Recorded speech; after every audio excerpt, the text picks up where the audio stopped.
네, 안녕하세요. 투자자 여러분. 시간의 자유와 경제적 자유를 함께 만들어갈 주식하는 전산쟁이 주식공무원입니다. 어저께 제가 시황 말미에 말씀드렸던 거 혹시 기억하시나요? 어제 제가 시황 말미에 말씀드렸던 말은 바로 이거였습니다. 쫄지 마! 네. 시장이 최근에 조금 옆으로 횡보를 하자, 또 날씨도 춥고 이러니까 투자자분들이 매우 우울해 하시더라고요. 그런데 제가 볼 때는 저는 이제 그 전산쟁이 출신이잖아요. 그렇기 때문에 시장을 단지 뉴스로만 파악하지 않고 어떤 상승과 하락의 시그널로 파악을 하는데, 우리나라 시장엔 아직 하락의 시그널이 나타나고 있지 않아서 어저께 쫄지 마! 이렇게 말씀을 드렸습니다. 오늘 미국 시장이 기분 좋게 올랐습니다. 다우존스 산업지수가 1.13%, 나스닥 종합지수가 1.25%, S&P 500 지수도 1.26% 상승을 했는데, 아이러니하게도 바이러스가 연일 확산되는 것이 추가 부양책의 합의를 조금 더 당길 수 있는 그런 어떤 모멘텀이 된 것으로 보입니다.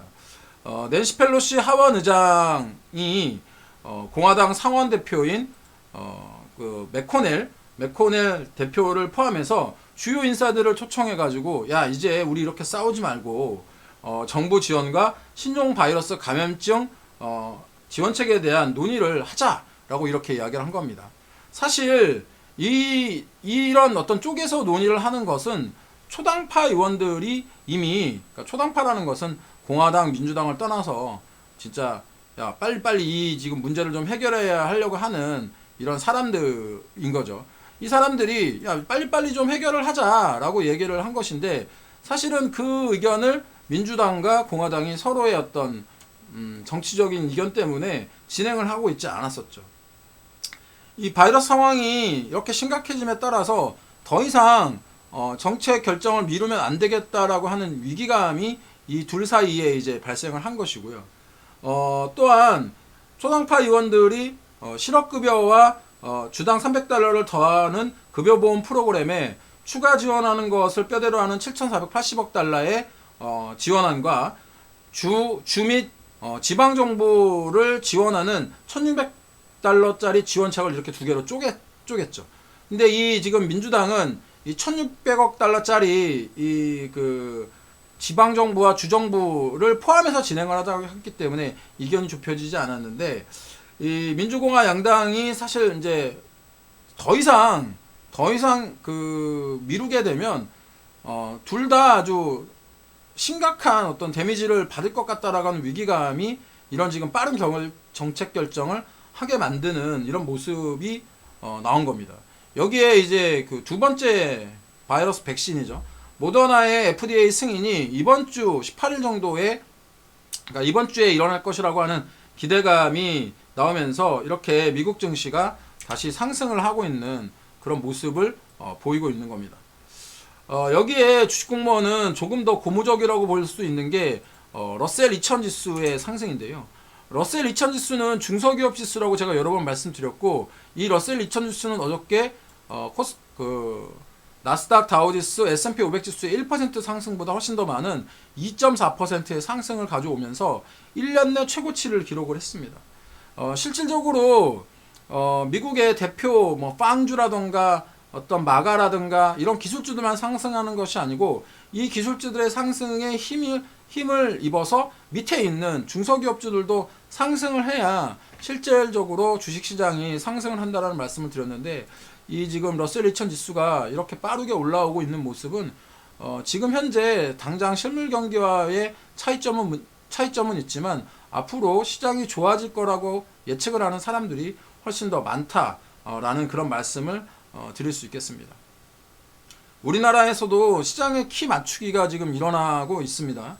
그동안 많이 빼졌던 섹터들이 약진을 보이고 있습니다. 여기에 주식공무원이 최근에 포트폴리오의 변화를 주고 있습니다. 그동안 많이 올랐던 종목들은 차익 실현을 하고 있고, 또한 좀 저평가되어 있는 종목들 위주로 그 관심을 가지고 있는데, 전에도 제가 10월 달에 네이버와 카카오 등 그때 당시에 많이 올랐던 종목들보다 삼성전자와 SK하이닉스 덜 오르는 종목들이 훨씬 더 가능성이 높다 하고 하면서 교체 매매 의견을 드린 적이 있습니다.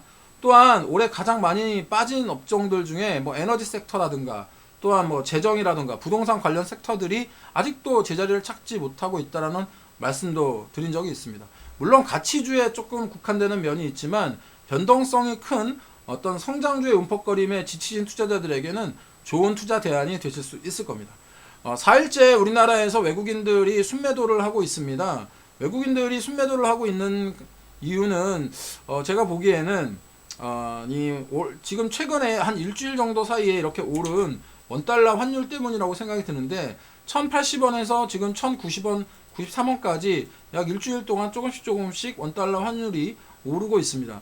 그렇지만 아직까지 우리나라의 어떤 밸류에이션 매력은 충분히 있습니다. 미국 시장에 비해서 뭐 지금 최근 뭐 11월부터 우리나라 시장이 좀 올랐다고는 하지만 지난 수십 년간의 시장을 놓고 보면 우리나라 시장과 미국 시장은 비교할 바가 안 되죠. 또한 그러니까 선진국 시장에서 자금이 이머징 시장으로 흐르고 있는 시그널이 계속되어서 포착되고 있기 때문에 우리나라 시장에 대한 기대감은 아직도 여전하다 이렇게 볼 수 있을 것 같습니다.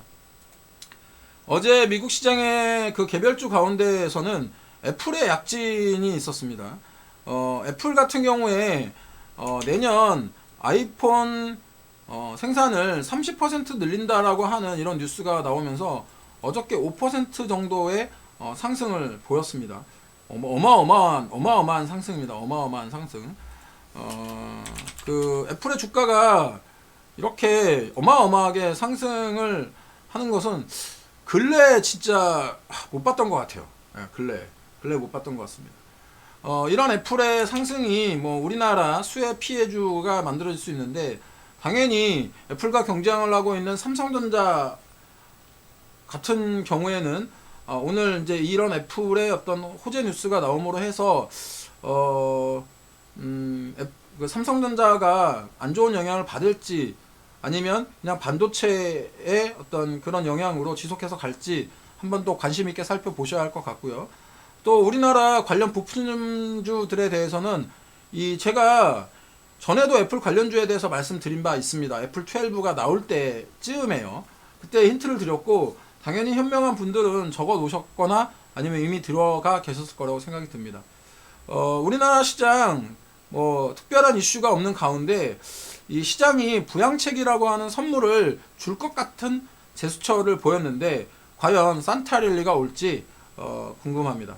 오늘 날씨 역시 어마어마하게 춥다고 합니다. 날씨는 춥지만 여러분들의 계좌는 따뜻하기를 바라면서 오늘 시황 마치도록 하겠습니다.